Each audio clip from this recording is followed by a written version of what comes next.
Extra Journaal, vers van de pers. Welkom bij Extra Journaal. Fijn dat u weer kijkt. We hebben het belangrijkste nieuws voor u op een rij gezet. En het belangrijkste nieuws gaat over een reddingsoperatie bij Setebokka.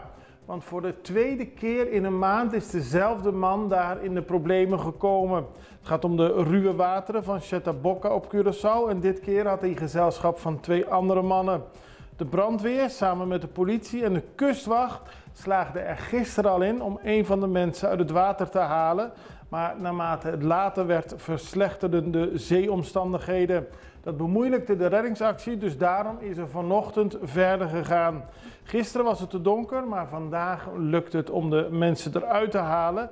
Het is niet makkelijk om de grot te bereiken, maar ook niet heel onmogelijk. Maar als het water stijgt, dan kunnen mensen er niet meer uit. En daarom moest voor de tweede keer deze maand de brandweer uitdrukken om personen uit de grot te halen.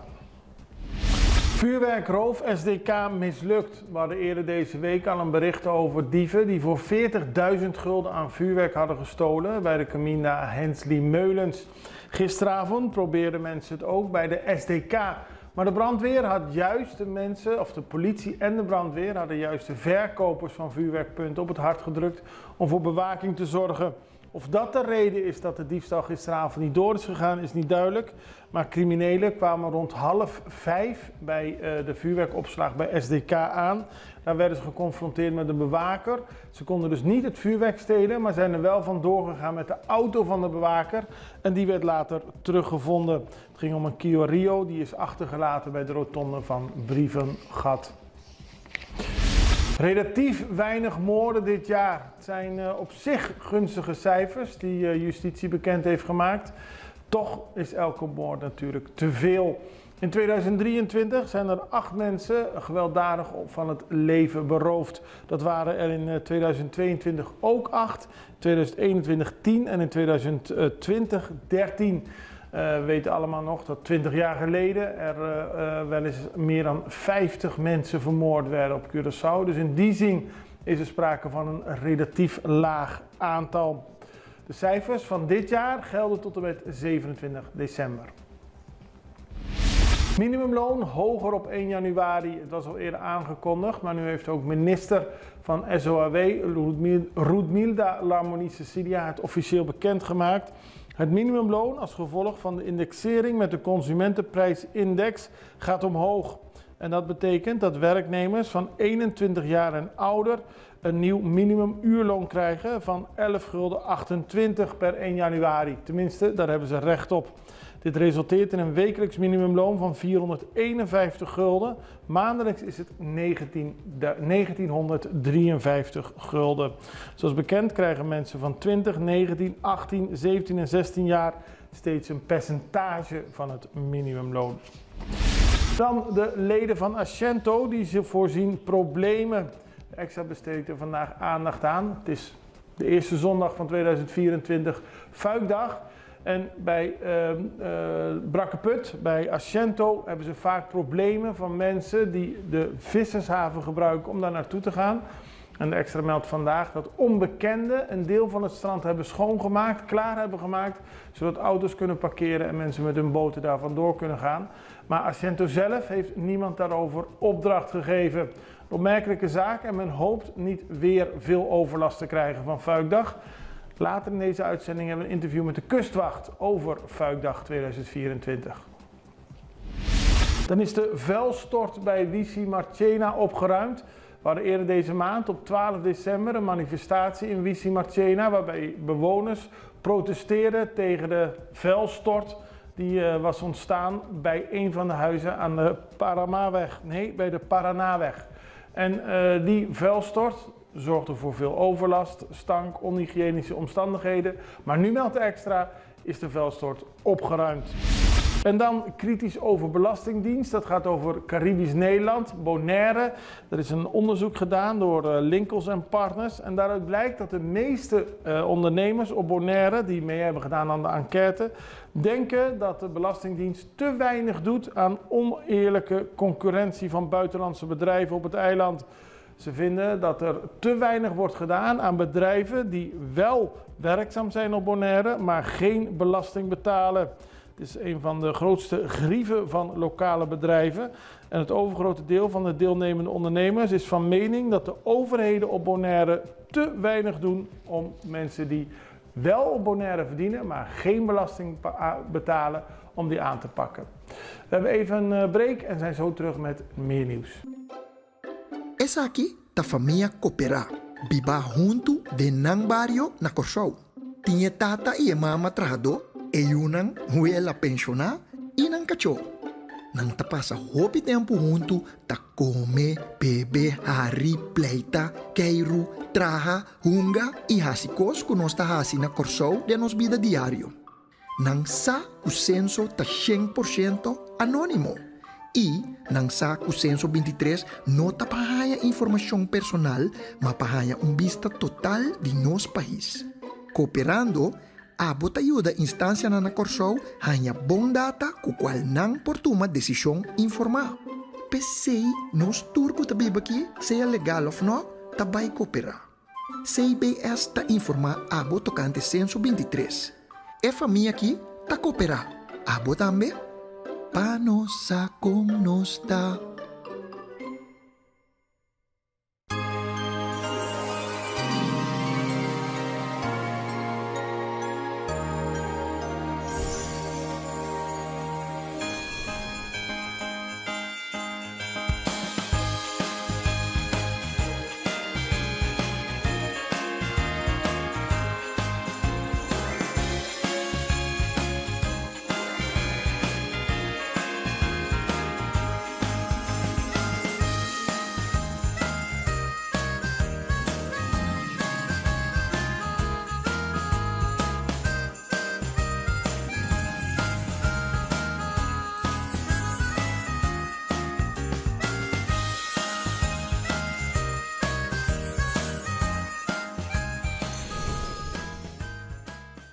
Gisteren in Excelsionaal hadden we aandacht voor een bootje, een Yola met 34 personen uit Venezuela die in de nacht na kerst werd aangetroffen in de wateren van Curaçao. Het ging om 34 mensen die op het bootje zaten, waaronder een peuter van 2. We spraken erover met de woordvoerder van de kustwacht, Miguel González Pérez Gentil. Hij legde uit dat het bootje werd aangetroffen op de radar. Daarna is een vliegtuig, een dash gaan kijken en daarna een boot die Metal Shark heet. Dus op het moment dat de Metal Shark aankomt, inderdaad hadden we het over 34 mensen in een bootje, een type Yola, wat ze hier op Curaçao noemen, een type Yola bootje, met 34 mensen aan boord, waaronder 24 mannen, 9 vrouwen en een kindje van 2 jaar oud, allemaal met de Venezolaanse nationaliteit. Het is heel treurig om te horen, het is heel treurig om te zien, maar waar ik vooral van geschrokken ben, als je ziet om wat voor bootje het gaat, dan kunnen toch nauwelijks 34 mensen inderdaad, op. Dat is inderdaad heel triest, maar zo zie je inderdaad dat er zijn gevallen waar mensen alles om doen om een ander leven te zoeken of een andere mogelijkheid.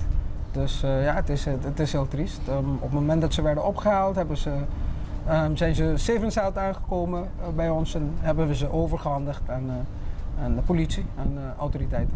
De politie heeft zich ontfermd over de baby, maar het is interessant om te horen dat in Venezuela door de autoriteiten is besloten om strenger te controleren op illegale boottochten vanuit Venezuela naar Curaçao en Aruba.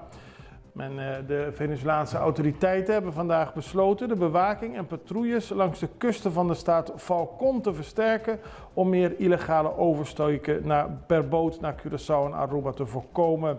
Dat hebben Venezolaanse media vandaag bekendgemaakt. Het is een situatie die steeds vaker voorkomt en eerder deze maand was er een bootje op weg naar Aruba, die is omgeslagen. Er zijn verschillende lichamen op de stranden van Aruba aangespoeld en volgens Venezolaanse media zijn er nog zeker 9 mensen vermist. Een hele treurige situatie en nu wil Venezuela dat aanpakken door strenger te controleren op illegale boottochten. We blijven bij de kustwacht, want ik kondigde het al aan. Fuikdag, de eerste zondag van 2024, komt er weer aan. Veel mensen staan er niet bij stil, maar Fuikdag is een hele populaire activiteit, maar er is geen organisatie.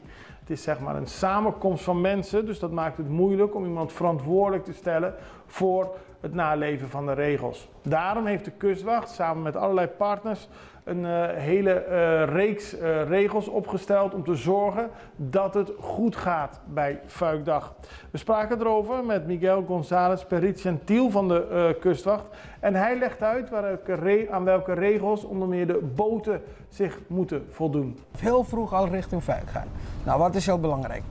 Elk boot of vaartuig, ook een Sea-Doo, een waterscooter, moet ervoor zorgen dat alle documenten in orde zijn. Ja. Vaarbewijs, registratiekaart, keuringskaart en vaarvergunning. Oké? Alles moet in orde zijn. Ik geef je een voorbeeld. Op je documenten staat duidelijk aangegeven hoeveel mensen op die boot mogen varen. Ja. Stel je voor dat het 10 is. En er zitten er 20 op. Dan heb je een groot probleem. Ja. Als er staat 10 mensen, dan moet je ervoor zorgen dat er 10 life vests aan boord zijn. Ja. Oké, en die 10 mensen mogen met jou mee. Oké? Nou, stel je voor dat er te veel mensen aan boord zijn, ja, dan word je netjes gevraagd. Die mensen af te Ja, terug, zetten. inderdaad, terug aan de wal terug te zetten. Die dag zullen er verschillende controles plaatsvinden op verschillende posten. Rond Jantiel, rond Caracas Bay, rond Fuik. Dus het gaat niet alleen van als je er naartoe gaat, dat wordt gecontroleerd, kan worden gecontroleerd. Maar ook als je daar bent, dat je dan ook niet allemaal mensen op je boot mag laden, dan kan er ook gecontroleerd worden. Klopt, het wordt gewoon de hele dag gecontroleerd.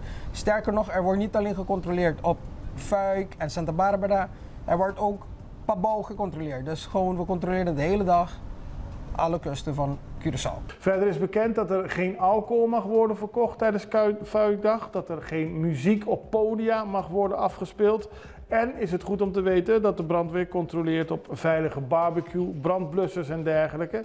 Ook moeten er flares aan boord zijn en live vests. Maar ook op je documentatie staat ook duidelijk aangegeven wat je allemaal aan boord moet hebben. Ja. Bijvoorbeeld flight, et cetera, et cetera. Goed zo. Voor waterscooters, Sea-Doo's, geldt hetzelfde. Al je documentatie moet aanwezig zijn. Live vests moeten aanwezig zijn. Je moet ervoor zorgen, of niet vergeten, veel mensen weten dit niet, Oscar, maar je mag met een waterscooter niet meer dan 300 meter van de kust. Oh, Oké? Je mag eigenlijk niet naar Klein Curaçao. maar ze doen het wel. En 's avonds mag je ook niet varen met een Sea-Doo. Dus er zijn veel regels waar mensen zich aan moeten houden. Zeker weten, zeker weten. Op die dag zeker weten. Om 5 uur eindigt de dag, muziek gaat uit en dan begint iedereen netjes naar binnen te varen. Ja. Waarom? Dit is om ervoor te zorgen dat iedereen nog met daglicht naar binnen kan gaan in hun auto en verder naar huis kunnen gaan.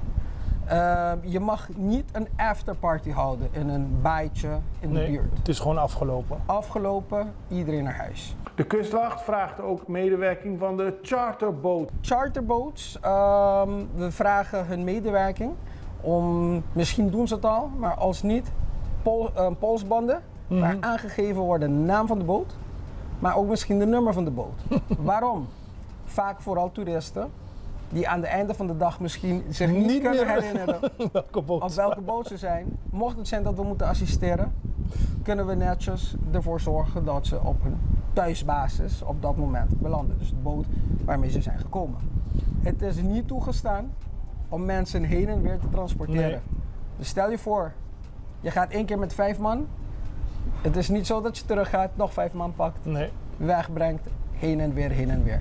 Verschillende redenen. Safety, veiligheid, nummer 1. Vaak van deze mensen die geen thuisbasis op die dag hebben, dus een boot, that they call home for the day. Ze blijven vaak gewoon dobberen. Ja. Aan het eind van de dag gaan ze misschien op terrein van Santa Barbara, wat niet mag, om terug te kunnen komen. Hebben ze een lift nodig, al die gedoe. Juist, dus het mag niet, heel duidelijk. Heen en weer brengen, dat mag niet.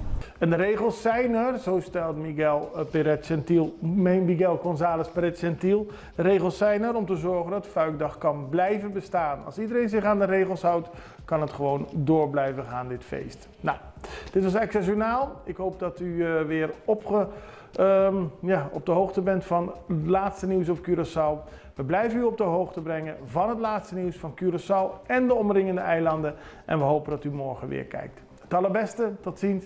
Dag.